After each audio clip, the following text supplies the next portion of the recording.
ጌታ ለዘላለም ይባረክ። ዛሬ 6ኛ ወር 2018 ነው በኢትዮጵያ ካላንደር አቆጣጠር። ለሰማይ አምላክ ለልዑል እግዚአብሔር ምስጋና ልናቀርብለት መጣን። ጌታ ለዘላለም ይወደስ፣ እግዚአብሔር ለዘላለም ይመስገን። መጽሐፍ ቅዱስ እንዲህ የሚል ቃል አለው፣ እግዚአብሔር ለዘላለም ከፍ ይበል። ከዛ በፊት አንድ ነገር ልንገራችሁ። እነዚህ በዘጠናዎቹ ውስጥ እንዲህ የሚል መዝሙር አለ፣ ካስታወሳችሁት። የምስጋና ነዶ እወዘወዛለሁ፣ እንደ ሰው በንቦሳ በፊቱ ዘላለሁ፣ ክብር ይገባዋል ሃሌሉያ ላለው የሚባልና ምን እያል ምንዘምረው መዝሙር አለ። ስለ ምስጋናና ስለ ነዶ ትንሽ ላውራላችሁና ምስጋና ማለት ለሰማይ አምላክ ለልዑል እግዚአብሔር ለያህዌ ለኤልሻዳይ ላለ ለነበረ ለሚኖር ለሁሉን ቻይ በሰማይና ምድርን ለፈጠረ ለልዑል አምላክ ለእግዚአብሔር ምስጋናን የምናቀርብ ነው። ምስጋና ሕያው የሆነ ቅዱስ የሆነ ነውር የሌለበትን ዛሬ 6ኛ ወር 2018 ጠብቆ በሌሊት ደግሞ እንድንነሳ እንደዚህ ጌታን እንድናመልከው የጌታን ስም እንድናወራ ወንጌል እንድንጠራ የረዳንን ጌታ የምናመሰግንበት አንዱ ስርዓት ነው። እስራኤል ግን የኪዳኑ ሕዝብ እግዚአብሔር የረዳው ምድረ በዳውን ያሻገረው እግዚአብሔር አቅም የሆነለት እግዚአብሔር ጉልበት የሆነለት ያህዌን ሲያመሰግነው አዶናይን ሲያመሰግነው ሁሉን ቻይን እግዚአብሔርን ሲያመሰግነው ምስጋና ወይም ደግሞ ነዶ ያመጣለታል። ለሰማይ አምላክ ለእግዚአብሔር ማለት ነው። የሚያመጣለት ነዶ በሰባተኛው ቀን በሰባተኛው ወር በሰባተኛው ዓመት የዓመቱን ያደረገለትን እስከዚያ ድረስ የሰራለትን ለሰማይ አምላክ ለእግዚአብሔር ወይም ለያህዌ ለአዶናይ ለኤልሻዳይ የሚያመጣለት ነዶ አለ።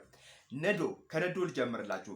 የእህል መስዋዕት አለው፣ የከብት እርቢ መስዋዕት አለው፣ የእንስሳት መስዋዕት አለው።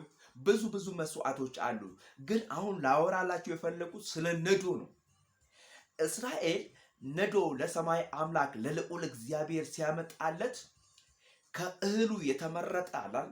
ይሄ ከእህሎች ውስጥ አደግ ብለው ይሄ ኩስስ ካለ ወይም ደግሞ ትንሽ ከሆነው ፈርጠም ብሎ ካደገው ምርጡ ከሚያሳሳው ደስ ከሚለው ማለት ነው ሲያመጣለት ለሰማይ አምላክ ለእግዚአብሔር ዓመታትን በድል አሳለፈን፣ ቀናትን በድል አሳለፈን፣ ወራትን በድል አሳለፈን፣ የሞትን መልአክ ለከለለልን።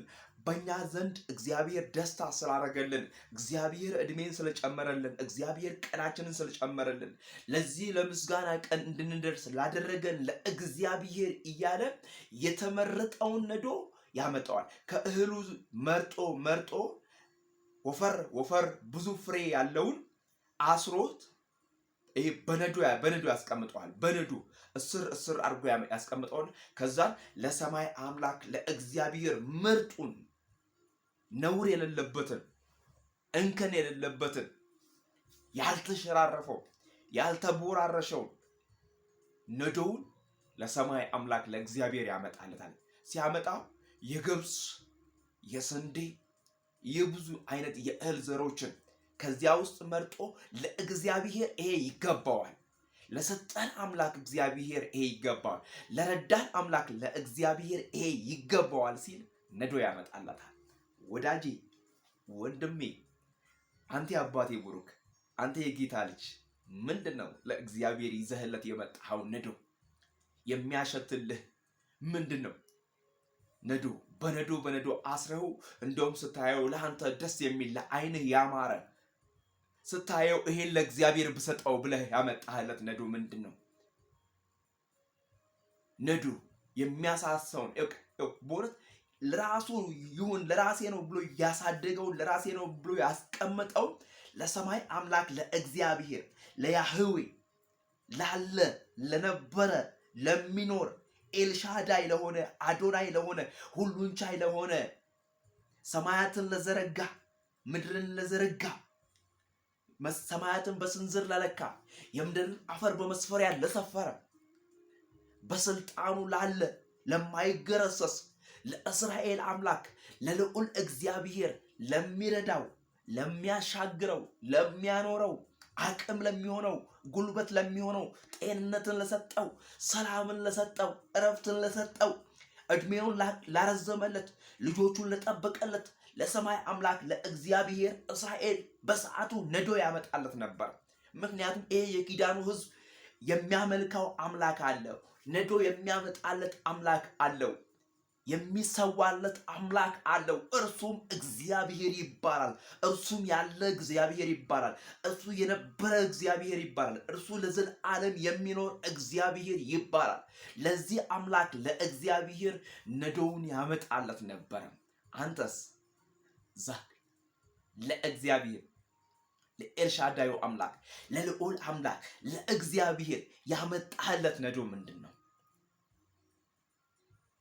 ልጆቹን ለእግዚአብሔር ያቀርብለት ነበር። መስዋዕት አድርጎ ቤት ያገልግሉ ያንተ ይሁኑ ያለ ያቀርበው ነበር። የሚገባውን ይሄን ባደረገ ጊዜ ደግሞ እግዚአብሔር ደግሞ ሳሰስ ሰተኛልና የተመረጠውን ሰተኛልና ይመርቀው ያኖረው ተዘሎ እንዲኖር ጠላት እንዳይነካው ጠላት እንዳይጎዳው ጠላት እንዳይነካው ይጠነቀቅለት ነበር። ጌታ ለዘላለም ይባረክ። እንግዲህ ያመጣችሁት ነዶ ምንድነው? ለሰማይ አምላክ ለእግዚአብሔር እኔ ምስጋና አለኝ፣ እልልታ አለኝ፣ ዝማሬ አለኝ፣ አምልኮ አለኝ ለሰማይ አምላክ ለእግዚአብሔር ለኤልሻዳይ። ሁላችሁም ነዶአችሁን እያሰራችሁ ወደ ሰማይ አምላክ ወደ እግዚአብሔር ይዛችሁ ነው። እግዚአብሔር መልካም ነው፣ ስሙ ለዘላለም ይባረክ። መዳን በሌላ በማንም የለም፣ እንድንበት ዘንድ ከሰማይ በታች የተሰጠን ስም ኢየሱስ ነው። የልጁ የኢየሱስ ክርስቶስ ደም ከኃጢአት ሁሉ ያነጻል፣ ያድናል። ጌታ ለዘላለም ይባረክ። ኢየሱስ ጌታ ነው።